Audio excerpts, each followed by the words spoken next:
고린도 후서, 고린도 전서를 올 초부터 해서 이렇게 다 따라봤는데 뭐 중간에 들어오신 분도 있고 아무튼 그 진도는 계속해서 가니까 이 말씀이라는 게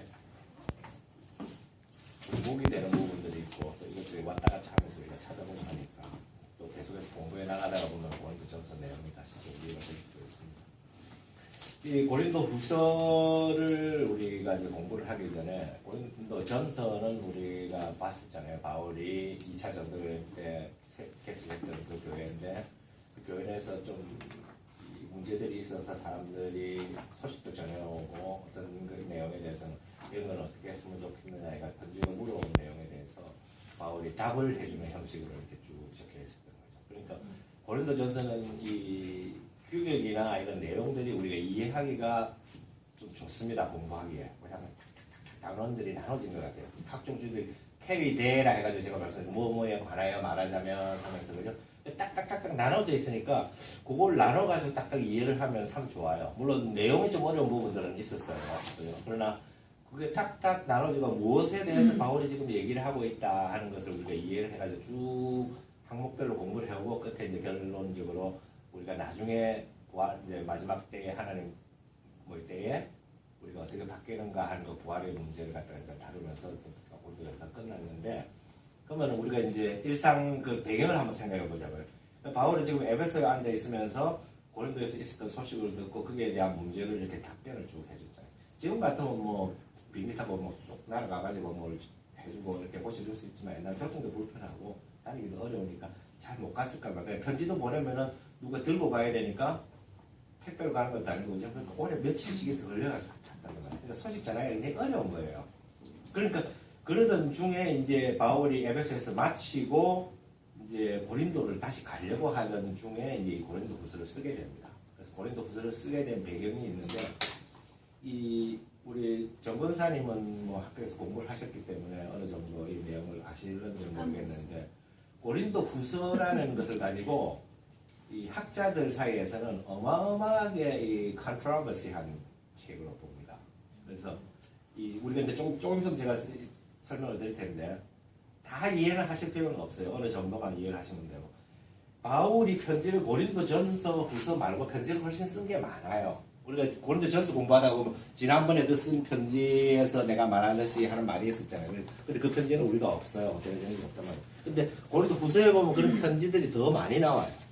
많이 나오니까 이제 그런 부분들을 가지고 이제 나중에 학자들이 생각해 볼 때 이 고린도 후서는 고린도 후서 한 편을 쓴 게 아니고 거기 바울이 말하는 이런 편지를 다 짜깁기 해가지고 하나를 만들어 놓은 거다. 그래서 이게 시미탈이라는 교수는 이 고린도 후서를 8개로 나눠가지고 이 8개의 편지가 이렇게 쪼가리 합쳐진 거다. 이렇게 생각하는 사람들이 있고 또 이제 대개 보면 어떤 사람들은 적어도 한 3개 정도를 합쳐놓은 거 아니냐. 뭐 이런 식으로 이제 생각하는 거예요. 이제 좀 설명을 내가 이제 합니다. 왜 그러냐니까 이 내용이 보면 중간중간에 조금씩 연결이 안 되는 부분들이 있어요. 내가 한번 보여드릴게요. 2장 14절 한번 해보세요. 2장 13절 보니까 내가 내 형제 디도를 만나지 못함으로 내 심령이 편하지 못하여 그들을 작별하고 마게도냐로 갔노라 했죠. 그 다음에 그 뒤에 항상 우리를 그리스도 안에서 이기고 그리스도 냄새를 아는 전혀 다른 얘기가 나와요. 무슨 여행 얘기하는 거예요. 지금 보세요.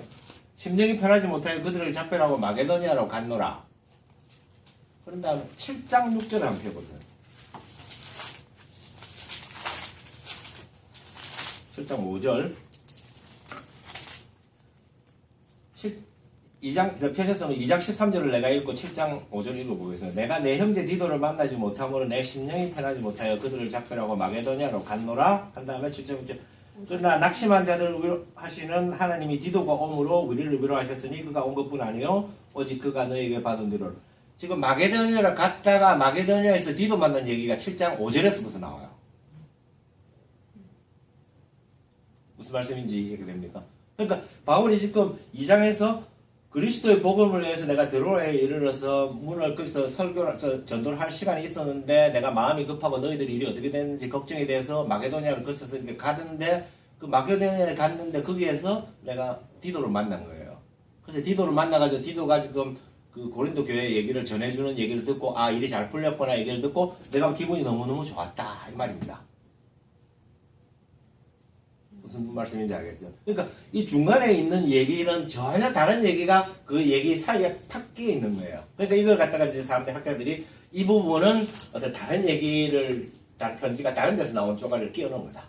이렇게 이제 생각을 하는데 뭐 그런 것도 일리는 있어요. 그러나 그것이 아니라는 걸 쭉 이제 설명해 드릴 거예요.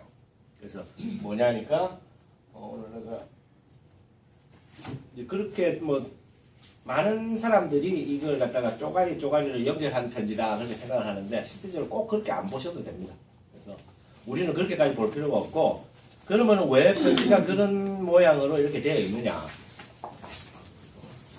그거 문제는 이제 우리가 좀 철학적으로 어렵게 생각해야 되는데 그 고린도전서가 1장부터 9장까지는 굉장히 말을 점잖하게 쓰고 있어요. 고린도후서가. 근데 10장부터는 막 야단치는 얘기가 나옵니다. 10장 고린도서 10장을 한번 펴보세요. 이게 이제 우리말로는 굉장히 말을 한국말로 번역을 해서 쓰는데 이게 실질적으로 굉장히 야단치는 어조로 되어 있습니다. 영어로 읽어보면 조금 더 느낌이 오는데 너희를 대면하면 유순하고 떠나 있으면 너희에 대해서 담대한 내가 이제 그리스도의 온유와 관용을 너를 권하고 떠르르르 하면서 3절에 육신으로 행하나 육신에 따라 싸우지 않으려 하노니 쭉 가면서 뭐냐니까 굉장히 지금 야단치는 어조로 너희들이 도대체 내가 아무리 얘기해도 왜 그렇게밖에 하지 못하느냐 하는 이런 의미예요. 그러니까 너희들 만났을 때는 말도 조용히 하고 제대로 야단도 못 치고 떠나가지고만 글로서 막 너희들 야단친다고 너희들이 얘기하는데 도대체 이게 말이 되느냐 하면서 이 지금 11장, 12장, 13장 가면서 굉장히 야단을 치고 있는 거예요. 그러니까 사람들이 이 부분이 앞에 야단친 편지일 것이다. 이렇게 생각하는 사람들이 있단 말이야. 근데 이제 제가 이거 쭉 나눠드린 게 뭐냐면은 이게 우리가 이 고린도전서, 후서, 사도행전, 로마서를 통해서 바울이 이 고린도 교회에 왔다 갔다 한 관련 여정을 이해할 수 있는 부분입니다.